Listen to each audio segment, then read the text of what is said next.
What if the beating heart of the global electric revolution was about to shift to Africa? Morocco has just stunned the world by unveiling Africa's first-ever battery gigafactory, a jaw-dropping $5.6 billion project that could rewrite the continent's place in the clean energy era. But this isn't just a factory. It's a statement to the world that Africa is done watching history and ready to start writing it. Morocco has long positioned itself as a bridge between Africa and Europe, known for its stability, ambition, and industrial strength. Over the years, it has quietly built one of Africa's strongest automotive industries, exporting millions of vehicles to Europe. In 2023, Morocco became the European Union's second-largest car exporter, right behind China and ahead of Japan and India. But Morocco's leaders knew that the future of mobility wasn't just about assembling cars, it was about producing what powers them: batteries. Batteries are the soul of the electric revolution. Without them, no automaker can hope to compete. Morocco saw the risk of depending entirely on Asian supply chains, so it made a bold decision to take control of the technology that defines the future. And that's when China's Gotion High-Tech, a major battery manufacturer with global ambitions, entered the picture. Together, Morocco and Gotion decided to rewrite the rules of who gets to lead the clean energy era.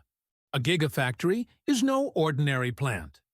The term, popularized by Tesla, refers to massive industrial complexes that produce batteries on a scale measured in gigawatt-hours, GWh, per year.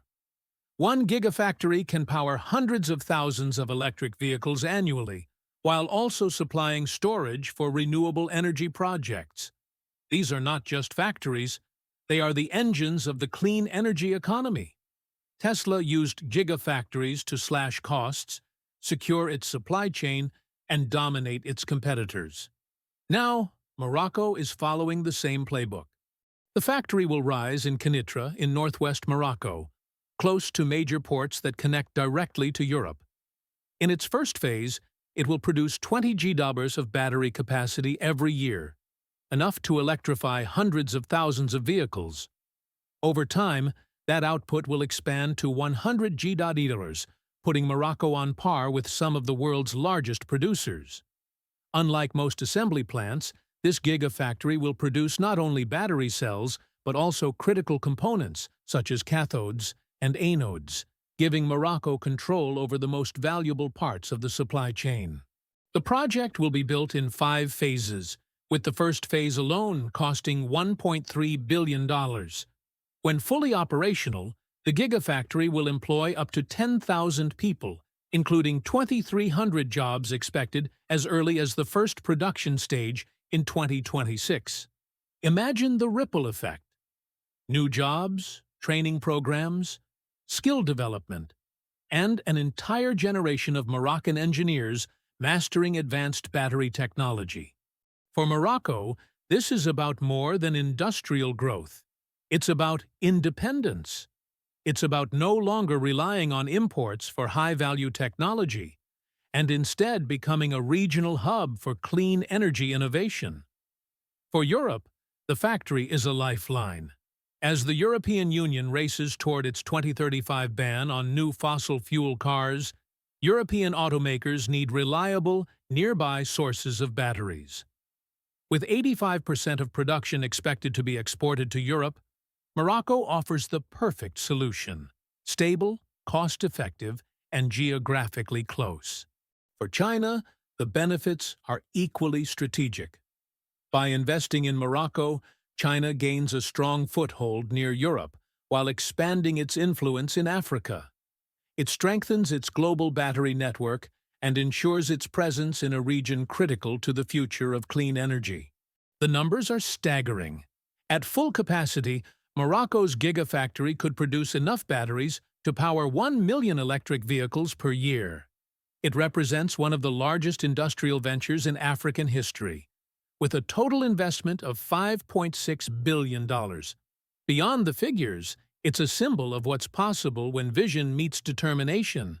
For decades, Africa's vast mineral wealth, cobalt, lithium, copper, has been extracted and exported cheaply, while others have profited from manufacturing and innovation. Morocco's Gigafactory is a turning point. It shows that Africa can move beyond extraction and take charge of the entire value chain, from raw materials to finished technology. Imagine if other nations followed Morocco's path. If the Democratic Republic of Congo, Zambia, or Zimbabwe built their own gigafactories, transforming their resources into energy technology instead of exporting them as raw ore. That would completely redefine Africa's place in the global economy. Of course, challenges remain. Financing all 5 phases, ensuring a stable energy supply, competing with massive subsidies from the US and Europe, and securing long-term access to raw materials are real hurdles. But Morocco has proven its ability to plan and execute ambitious projects before. From its thriving automotive sector to its world-class solar and wind farms. This Gigafactory is the next step in that journey. The symbolism is powerful. This isn't just about lithium and energy storage. It's about pride. It's about proving that Africa can build, innovate, and lead in high technology. It's about showing the world that the next industrial revolution won't be owned by one region.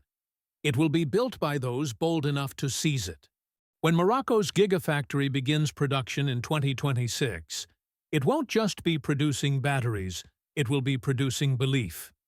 Belief that Africa's future can be powered not by extraction, but by creation. Because this may well be remembered as the moment Africa stopped watching history and started writing it. So, what do you think? Is Morocco's $5.6 billion Gigafactory the beginning of Africa's clean energy revolution? Could this be the spark that powers a new era for the continent and for the world? Share your thoughts in the comments below. And if you believe in the power of innovation, make sure to subscribe, stay informed, and keep writing the future.